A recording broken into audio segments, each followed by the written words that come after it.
What up, IDS Mob? It's your boy Harry Wilmington here. Question: are you aware that there are things that you're doing right now that could unintentionally be causing women to see you and your actions as creepy? Even if you're not in the mind frame of thinking that the stuff you're doing could be creeping women out, the reality is that if you are unaware that certain actions or certain things you say could come off in the wrong way, then you're gonna be losing women that potentially would date you if you only knew not to do these certain things that women are finding creepy. And so today, we're gonna talk about what some of those things are so you will be better informed. Plus, of course, I'll be taking your guys' questions. If you leave a super chat or a cash app, I will happily answer your question on today's live. So with that said, let's get into this episode of the Introvert Dating Success Show. It's the Introvert Dating Success Podcast, the show for introverted men that's all about learning how to attract beautiful women and still get your precious alone time. And now, here's your host, dating coach and fellow introvert, Harry Wilmington.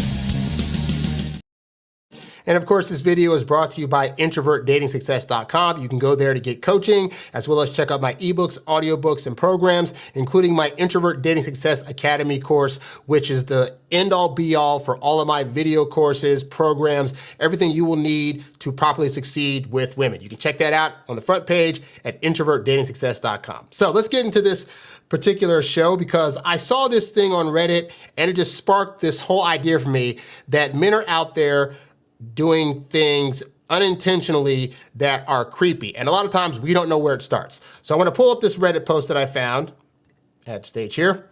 And the post is titled, "Did I Wait Too Long?" And this guy had a specific situation. He says he met a girl this past Monday.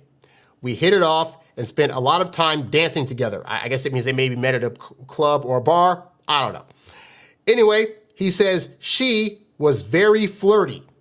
I wasn't as much because I didn't want to come off as creepy, which is ironic, but we'll get to that later. But she was definitely into me. So he's in a situation where he met the girl, they're dancing, vibing, having a good time. I don't know why. Well, I know why he didn't ask for the number, because sometimes as guys, we get in our heads about, everything's going so great. I don't want to do any particular thing that's going to chase her off. Understand, women like boldness and women like men that go after what they want. If you find yourself hesitating in these situations, then that could automatically mean that at the end of that interaction, she starts to lose attraction, because it goes from this guy's exciting, this guy's fun to hang out with, to like, well, wait, he's not really like going after what he wants. He's not bold, he's not daring. He seems a little bit intimidated by me. And that's not the vibe that women typically want from the guys that they're attracted to, all right? So in these situations, you always want to go for the number, because you got to think logically, right?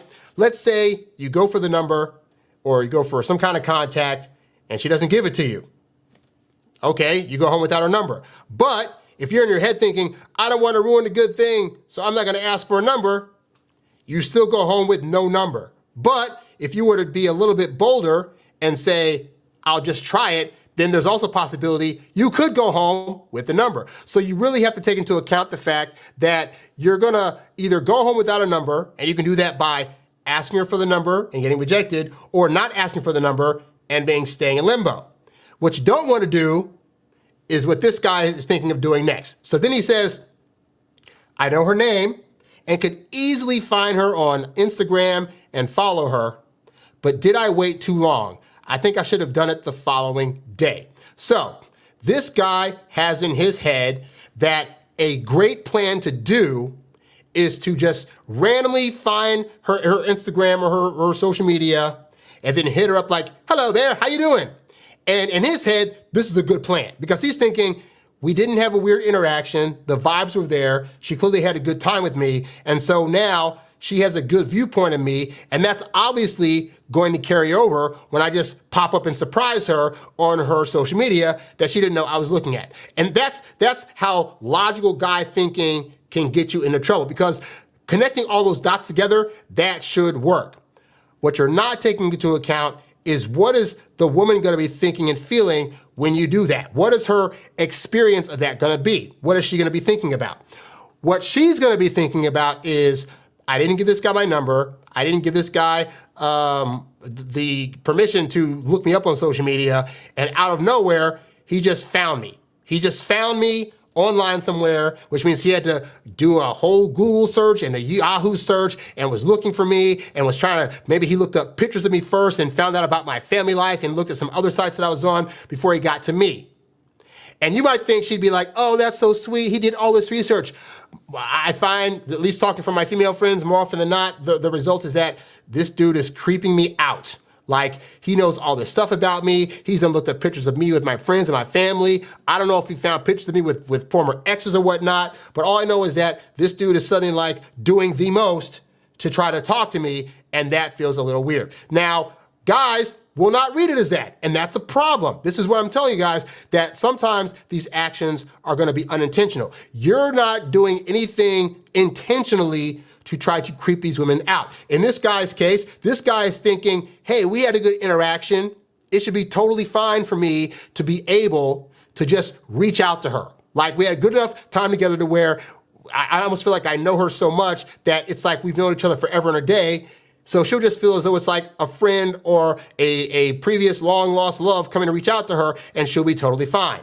And more often than not, they're not going to be. So, obviously, the internet's not helpful, so we can read down some of these comments that people left under this guy to see what their reaction was. So one person said, in terms of it being too late, he said, it might or might not be too late, but the answer will always be no if you don't ask. Well, that is true, but understand that there is a risk that doing that is going to come across as potentially creepy, in which case you're going to lose her anyway. This is why it behooves you as the guy to always, always, always get her information when you meet her. I don't care if you just met her at a party for the first time, if you met her in passing, if you were doing a cold approach, whatever interaction you're having with a woman, if you find her attractive on any level, or think on some level you're gonna wanna take her out on a date, ask her for something. I typically tell you guys, you should be asking for phone numbers. If you go to the Introvert Dating Success Academy, I have a whole script in line about how you can go about asking for a woman's number, her information, time after time, that's going to get you a yes to her positively wanting to do that, all right? But suffice to say, that is always gonna be better, but you can go for social media or smoke signals, whatever you gotta do, that's gonna let her know you want, in person, that you wanna contact her in the future. Because it's better for her to know that you're gonna potentially be contacting her in the future than to pop it on her as a surprise. That goes from feeling romantic, like, oh, you asked for the number, oh, I'm gonna wait for your call, to, whoa, this guy out of nowhere just like reached out to me, like that's freaking creepy. Anyway, somebody says, should have done it in the same day. No one said you can't search her up. It's not the best scenario, but go for it. Yeah, it is not the best scenario, and you should have done it the same day. Should have gotten the number, should have gotten some kind of contact, so that way she would know that a future contact from a number she doesn't know is probably you. And that's the other thing too, is that she doesn't, you saying that it's easy for you to find her on Instagram based on her name. Well, what if your profile isn't your name? What if it's like StarFox67? You know, she's gonna be looking at StarFox67 just coming in on messages and not knowing who the heck this is. She might inquire, she might press on it and look it up and see what's what. And then you gotta go for the further question of, when she clicks on your social media, what do you have up? And this is why I don't like it when guys are trying to share their social media so early on, because A, you may need to do some cleanup, and number two, she doesn't know you enough to not unintentionally on her end have misreads of things she sees, whether it's certain activities you're doing, certain women you're hanging with. She has no idea. So I'm all for like you not being social media friends with people you're dating until they actually get in a relationship with you. All the relationships I've gotten into, I have not let any of the women ever become my friend on social media until we become boyfriend and girlfriend. I don't care if they send me a request. I will not take the request, and then the next time I see them, I will tell them, hey, I got your request, if they bring it up. Hey, you accepted my request. I'll be like, hey, you know what? I honestly, I wanna get to know you a bit better, and until we're like in a relationship, I just kinda wanna make sure that we're getting to know each other in person in a real way versus stalking each other's social media. I will have that conversation. I have found more often than not, women are totally fine with that, because again, that is me as the guy setting my boundaries for what's going to work for me, which women appreciate. Women respect when you put boundaries out there for them. But I digress. All that's to say that, yeah, he should have done this on the same day. So then somebody said, dude, it is Thursday. She got multiple numbers that night and was drunk, and you don't even have her number, LOL. So I love how guys are always like, oh, girls have a bunch of other dudes coming at them and girls are out there getting all these numbers. That's not always true. The only thing we care about is that at the point that he met her on that Monday, he should have gotten the number. Even if she was seeing other people, the reality is she's seeing those other people because they got her contact information. They got her number in social media when they met her.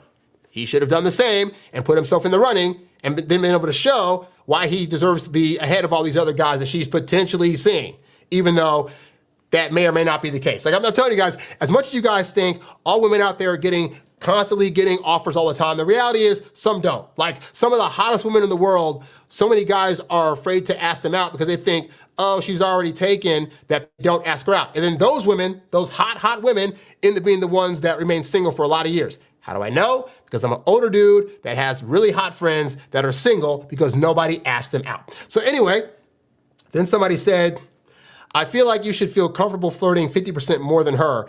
Oh, good Lord. Okay.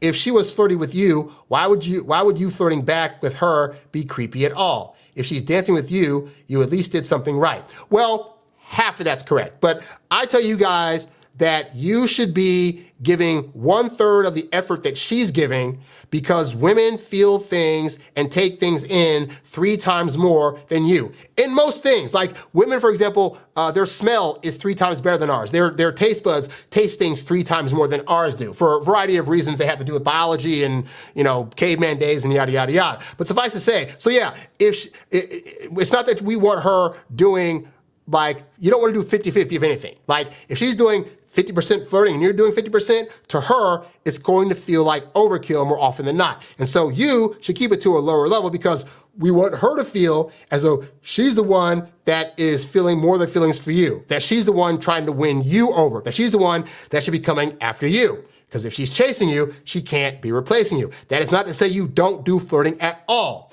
But if you're doing the same amount of flirting as she is, to her, it can appear as if you're creepy and you're over eager to be with her as if you've never been with a woman before. Understand, women like men that know what they're doing with women. And part of that means being able to posture to her that you have been around women so many times that being around her does not faze you. When you flirt at the same level as her, the feeling she gets is he clearly has not been around enough women, and now that's gonna be off-putting because women like to be with guys that seem to know what they're doing with women, okay? So, but then he says, or she says, I don't know if this guy or girl, reach out to her before Friday so you can see if she has Saturday plans. I'll get to that in a minute. Come up with something and give her a time, date, and location so it's easier for her to say yes to the ask. So part of this is correct, but the reality is this. For one, I don't recommend you guys are trying to flirt with or reach out to women on weekends or to ask them out on weekend days, because those are days that subconsciously to her are reserved for couples, because those are the days when you have the most amount of free time. You asking a woman out on a Friday or Saturday is saying, hey, I think we're close enough for me to take up all your free time, and I'm willing to sacrifice my free time because I have nothing else going on. And that is not the impression you want to give to a woman early on in the dating process. So if he was going to reach out, which I do not recommend because, again, he should have asked for the information from her when he first met her. But if he's going to do that, a simple reach out of like, hey, just want to make sure this is the person I met at the bar on such and such a day. Wait for her to respond back. And then a little bit of banter and say, hey, I'm glad I got the right profile. I'm busy right now, but hey, let's go out on Tuesday or Wednesday of next week. I'd love to meet up again. That would be a better ask than trying to reach out and do this thing for a Friday or Saturday. And then this person here annoyed me. So this is a woman, and women want us to listen to them and say, oh, listen to what we say, respect us, blah, blah, blah. So this woman said, no, you didn't wait too long. Follow up with something like, I've been thinking about you since we met. Oh, I need you guys to see this up close and personal. Hold on a second here. Oh, such bad, horrible, stupid, moronic advice. This woman is really saying, okay, guy, you haven't talked to her in a week or in 4 or 5 days. So you know what you need to do? You need to reach out to her. And the first thing you should say to her is, hey, I've been thinking about you since we met. Now, this is an example of relationship advice that women give to hypothetical situations where they themselves are not actually involved in the thing that is happening. Because I can assure you, if she had met a guy at a bar or some other dance place or whatever, and he reached out a week later without her having given him her contact information, and the first thing he texted was, "Hey there, beautiful, I've been thinking about you since we met," I can guarantee you 9 times out of 10, this woman would be creeped the heck out. So, but this is one of those things that if you're watching like movies or listening to songs, it sounds romantic. Oh, he reached out to me and he said he's been thinking about me nonstop and his heart's been aflutter since he met me, and oh my God. And that's just not stuff that at least I have found works in real life. Now, hey, some of you guys may be outliers. Maybe you've tried this and it's worked. If so, let me know in the comments if that has ever worked for you. But I have not seen it work yet in real life. I've seen it happen in movies all the time. I've rarely seen this kind of situation happen where the woman was over thrilled that a guy that she didn't give her information to was reaching out to her and then starting to talk all the buttery talk to her, all right? But so all these people, and this is, again, this is the woman that is saying this, and this is the woman that's saying this that has not ever gone through the situation and will most likely be creeped out if this actually happened. So you gotta understand, guys, that this is just a small example of things that you may be doing that are unintentionally appearing creepy. And I'm gonna give you some other examples because I want you guys to have a better knowledge of things that just, as guys, you know, we mean well. We meet a woman that we really like and we're starting to care about, and we wanna do certain things or say certain things or act in certain ways that we feel are gonna be great. Or we think that because we're already feeling those feelings that she must be feeling them too, and therefore, we don't want to play games. We want to be our true selves. And we want to start doing these things that we would do as if we're in a relationship with the woman. And I want to stress to you that some of these things are actually totally fine to do once you are actually the boyfriend. But in the dating phase, these are examples of things that could come across as creepy. So for example, like that, like, I don't know if you guys saw the thumbnail to this before you came in, but like it's a guy at his computer looking at a woman's social media and looking up information on her. That's the image that women actually have when a guy who they did not give their information to hits them up. Is of a guy sitting in front of his computer, already obsessed about her, typing away, looking up any information he can about her, because it's not just you looking up her IG. She's gonna think you looked up her IG, her Facebook, her Snapchat, her TikTok, and that you were on there looking in Google for her pictures and other things that she's been into and what school she used to go to. And that gives stalkery vibes to women. You don't want to come across as a stalkery guy before a woman's gotten a chance to know you, and even when she gets to know you, you still don't want to be a stalkery guy just for, you know, for clarity's sake. But anyway, so here are 5 other examples of things that you could be unintentionally doing that are causing women to view you as creepy way too soon, all right? So first off, you on dates oversharing. You know, I get it. You're on a date with a woman. You want to get to know her and you want her to get to know you. And so you want to suddenly dive deep into all these stories about your trauma, or you want to go into stories about past women that you've hooked up with and what you did in bed and what you like and all this other stuff. And you're thinking, well, I want her to know the authentic me and I don't want to have to play games and make her wait to learn all about me. So I'm going to just share all the things about myself. That way she'll totally know me. Guys, it's perfectly fine to not give away your entire life story to a woman on date 1 or 2. Like, give her the gift of taking 3 months to get to know you and spoon feeding information about yourself to her. For one, it's gonna keep her around a lot longer because she's gonna wanna stay there to get to know you better, but also it gives her more stuff to look forward to. Like, the more that she doesn't know about you, the more it means that she has to ask questions, the more she has to dig, the more she has to ponder about what things you're into and not, or what this said and what you meant when you said this thing, or that how'd you get into this particular thing that you like doing. And those are the things that make dating exciting for women, is not completely knowing, so that way they have to do their own little scavenger hunt. Let them do the scavenger hunt. But you coming across on here, oversharing about your life and about all this other stuff, you're not being aware that some of the things that you're sharing could be making you be viewed as a creepy person. And the funny thing is, some of those things that you're sharing early on would actually be fine to share later and would be taken as less creepy because she knows you now and is invested in you and cares about you. And you have to know the timing of when it's okay to divulge certain things, you know? For example, sometimes men will come to me and say, well, I used to be an alcoholic. Should I tell dates about that on day 1? Well, you could, But I find that that's something that's better to save until like month 2 or 3 as you've gotten to know her a bit better. But more importantly, she's gotten to know you. She has more feelings for you to where that kind of news isn't going to be as jarring and as creepy as if you had said it on date 1. All right. So be mindful of that. It's the first thing. The second thing that guys often do that makes them be creepy is doing surprise pop-ins. Now, it's not just online pop-ins like the guy in this story that we talked about earlier, but also things like, a woman, for example, might go on a date with you and say, yeah, I work at this bank downtown, it's this law firm and blah, blah, blah. So then you go home and you search out the law firm, you search out the office, you look at her name online, you trying to find the specific office that she works in, so that way you can send her flowers to work. And you're thinking, that's gonna make me win points. Sending flowers to her job will put me in the running. And what she's thinking is, this guy I went on one date with now knows where I work, and he knows what office I'm in and where my desk is, and he's suddenly sending me flowers after one date, which reads to her as you're already trying to do the most to try to win her over. And that's already bad enough. And then some dudes will also actually pop up, be like, hey, I know we had a great date last night or whatever, and I wanted to surprise you today by showing up and taking you out to lunch.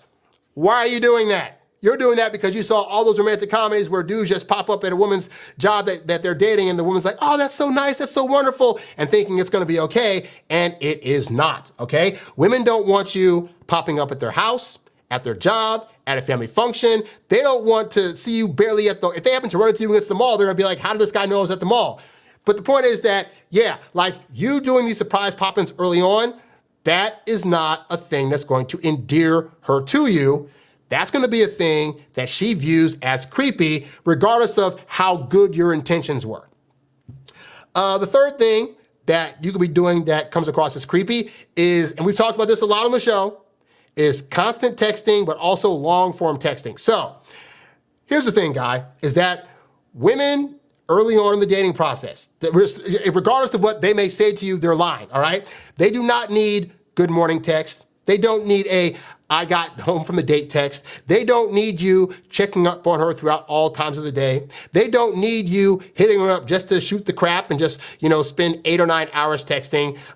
They need none of that. On top of that, they definitely don't need to see in their phone that you were double, triple, quadruple texting them, that you were sending them long paragraphs. I have a whole book on my website called Texting Like a Boss, 21 Text Commandments for Texting Women with Your Phone. And I go into a lot of these things in that book, and basically they're all things that are designed to not make you look creepy to women when you're trying to text them. And the number of guys that write me asking about texting questions. I wanted to text her this. I text her this and she ghosted me. I can't understand why I hit her up a bunch of times and she's ignoring me. What's going on? All those actions in text are creepy. This is why I tell you guys, A, to lessen your texting, but B, you should be reserving texting strictly to ask for dates, because you can't come across as creepy on text if you're only texting her to get her out to see her in person. Everything else, you could be saying jokes the wrong way. You could be unintentionally talking about topics that make her feel like you're creepy. You could be putting out there jokes that you think read well over text and they don't. And all these things are making you look creepy. And I am for you not being seen as creepy. So the less texting you do, and the less double texting or long paragraph texting that you do, I assure you, the less creepy you're going to appear to a woman. The fourth way that you may be being too creepy is either complimenting her physical features too much and or trying to touch her too much. Now, back in the day when the pickup artist movement was big, there was this thing that they put out there called keynoing. And it was this idea that you need to be touching a woman in certain ways for her to get the idea that you want to sleep with her and touch her up as well. I'll give you a spoiler, guys. Most women are aware that guys want to touch them. It's been that way since they started growing boobies, and unfortunately for some women, way before that, all right? So they have an idea that you as a guy probably want to touch them. And it's not the worst thing for them to think or get the idea that you want to be with them in a sexual manner. What is not okay is going on these first few dates where your nonstop compliments are, oh, you got the curves, girl. Oh, your butt's so big. Oh, I bet those titties are popping out all the time. Oh my God, you're so, that is not, I know you're saying that because you're thinking you're going to flatter her. Those are comments that she has probably been hearing her whole life to where they do not faze her and they do not work to actually build up her attraction. On top of then you thinking, okay, kinoing, I got to touch, so I'm going to touch her shoulder just because I want to. I'm going to touch her arm or put my hands on her butt because that's what I need to do and want to do. Those things, guys, without her having given permission, are creepy. How do you get permission? Well, I tell you guys that you want to wait to see what kind of touch she starts with first. You leave yourself open to being touched by her, and then inevitably, at some point in the date, as she's getting to know you more and she's feeling you more, she's going to want to touch you. Whether it's you're walking someplace and she accidentally bumps into you, or she's telling you a story and it's like, oh, and then this happened, and she reaches her hand across the table to touch your arm, or she taps you on the shoulder when she's like telling a story. Like, those are ways that women are going to let you know subconsciously, hey, I'm cool with this kind of touch. At which point you can do that. But even then, as far as the touching opening up, that's great. You still do not need to be complimenting various parts of her body until such a time as you're either close to getting in the bedroom or you've already slept with her. Then it's a little more acceptable. But ultimately, women don't want to feel like you're just there for her body parts. And so you coming out thinking, I'm going to compliment these various areas of her body, that's not going to work, right? You're better off complimenting something about her that she actually had a hand in. The way her body looks, for the most part, is not anything she did. Like, unless, aside from like, she works out, she's toned, whatever, she did that part. But her just having naturally big boobies or having naturally big butt or having natural, thick legs or whatever, like, she did nothing about that. What she did do is things like, I don't know, she bought the outfit she wore tonight. She put on certain earrings. She chose a certain type of makeup. She put her hair up a certain way. Like those are things that she had to use her brain to get. And they're more open to those kind of compliments because it shows like that you appreciate whatever her thought process is into styling herself, But you doing physical feature compliments and then overdoing it, yeah, you're going to be seen as that creepy guy, whether you're trying to be that way or not.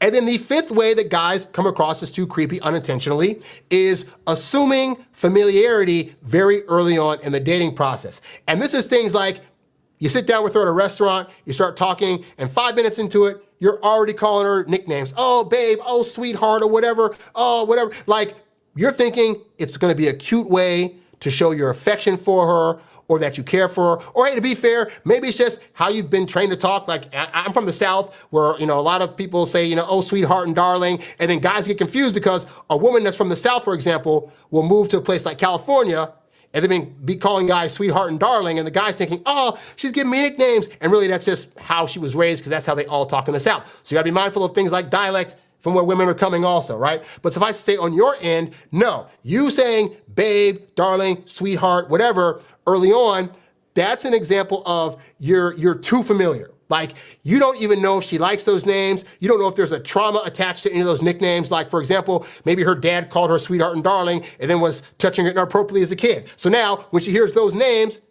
warning bells go off and you're not aware of that. But this is why on those first few dates, you should be asking questions. You should be saying, hey, so like, do you like nicknames in a relationship? Do you like being called babe or whatever? Because I tend to say that sometimes. Like, is that cool? Like, you want to find that stuff out versus just assuming it, all right? This also goes to the kind of jokes you're gonna tell. Yes, you wanna be jokey on dates, you wanna be funny, but understand that there's gonna be certain things that you shouldn't joke about, If she says her parents went through a divorce and then you make a divorce joke, well, maybe she's sensitive to that. She might not be, but you don't know that yet. So it's not that you can't eventually do some of these things, but again, when you become the boyfriend, it's more of a safe bet, but you just getting to learn her and getting on dates early on, you're jumping the gun by doing all the stuff I just talked about. You oversharing, you doing surprise pop-ins, you doing constant text, you complimenting her physicalities, and you being too familiar with her are all gonna be things that unintentionally make you a creepy guy to her. And again, it doesn't matter at the end of the day what your intention is, because all that matters is how she's taking in what you're doing and what her interpretation of that is. And no amount of you trying to explain that to her is going to make her feel differently about what you're doing. So, don't do these things and you'll be not seen so much as a creepy person. If you need help on what things you should be doing during the dating process in order to be able to actually attract her and not come across as a creepy person, you can go to introvertdatingsuccess.com and sign up for my Introvert Dating Success Academy community. I have a plethora of programs there. I have a program there that's designed to walk you through the online dating process, which has been very beneficial because I have like 2 of my close friends went through my program and they're now both married to people that they met online, you know? So I have that program there. I have the Top Secret Digital Dating, Top Secret Dating Blueprint, which gives you the ins and outs of how to meet, greet, attract, land and date and keep women and get them into a relationship. I have my 7 steps proper communication with women there. I got interviews with gurus. I have my entire library of my original podcast called Stop Losing Women. Like, it's just so much stuff that's there. It's only $47 a month. You get access to all that stuff, plus all my ebooks, my Stop Losing Women ebook, my texting ebook, like all these things you can get in this thing, and you can cancel it anytime. So definitely consider checking that out. Go to the website, check that out today. If it's something that you gel with, we'd love to have you as part of the community. All right. So yeah, that's all I got. Hell yeah, another live. Yeah, so I'm doing more lives now because I realized, like, again, I have ideas for videos, and I found that like filming them and then editing them and then putting them up on YouTube is a lot. So when I have ideas for videos now, I'm just going to be doing live. So that said, during these lives, if you have questions you want to ask me, you can leave a super chat of any amount, and I will happily answer it. You can also leave a Cash App of any amount, and I will happily answer whatever questions you have. But that's pretty much all I had for this video. So thank you all for checking out this live. For those of you listening to the podcast, you can go to introvertdatingsuccess.com to get my ebooks, audiobooks, my programs, and sign up for one-on-one coaching under the coaching tab, all right? Thank you guys for watching. I'm Harry Wilmington, and I will catch you guys on the next one. I'm out. Peace. You's a bad boy, but you can't stop, won't stop. You a high-earning, high-value, high-class man. You a high-earning, high-value, high-class man. You a high-earning, high-value, high-class man. You a high-class man. You a high-class man. You a high-earning, high-value, high-class man.